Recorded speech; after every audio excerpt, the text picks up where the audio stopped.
एक बार ए वो नाच के तो देखा है बैकुंठपुरिया।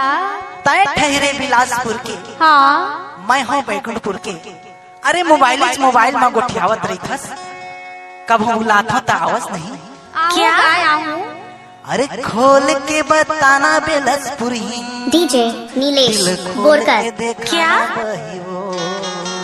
अच्छा अरे खोल के बताना बिलासपुर ही, दिल खोल के बताना बही हो।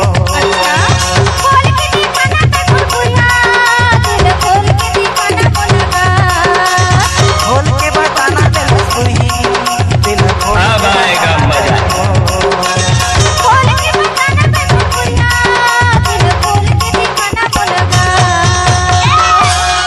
मोरे बर है कति का माया। डीजे नीलेश बोरकर। रे ऑर्केस्ट्रा बजा। बर है कति का माया, दिल खोल के बताना बिलासपुर ही। बर है कति का माया, दिल खोल के बताना बिलासपुर ही। और बड़े हैं काटे के माया, दिल खोल के बताना बैकुंठपुरिया। और बड़े हैं काटे के माया, दिल खोल के बताना कसरपुरिया। डीजे नीलेश बोरकर।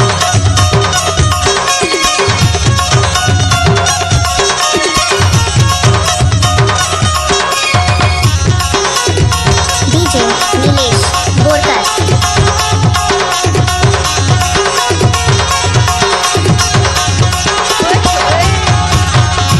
डीजे अरे नीलेश कच्चा बोरकर। सुपारी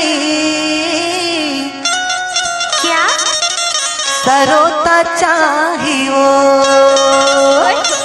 और तोर बोली और बचन में भरोसा चाहिए ना। रे ऑर्केस्ट्रा बजा। अरे खोल के बताना बिलासपुरी, खोल के बताना बिलासपुरी। खोल के दीवाना बैकुंठपुरिया, दिल खोल के दीवाना बोलगा। खोल के बताना बिलासपुरी, दिल खोल के बताना बिलासपुरी। खोल के दीवाना बैकुंठपुरिया, दिल खोल के दीवाना बोलगा। लजाले जानो। बर है कते का माया, बर है कते का माया, कोई आना बिलासपुरी। और बड़े हैं काटे के माया, दिल खोल के दीवाना बैकुंठपुरिया।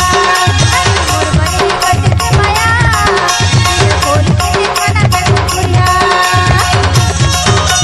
डीजे नीलेश बोरकर।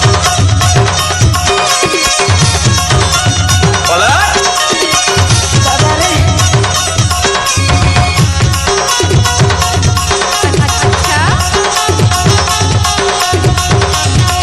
डीजे नीलेश बोरकर।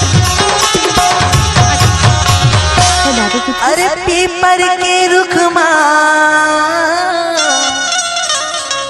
फरेला पीपरी। पटेल साउंड पद्रापाली। और तोला राखे हो राखे हो राखे हो बही। क्या? भाई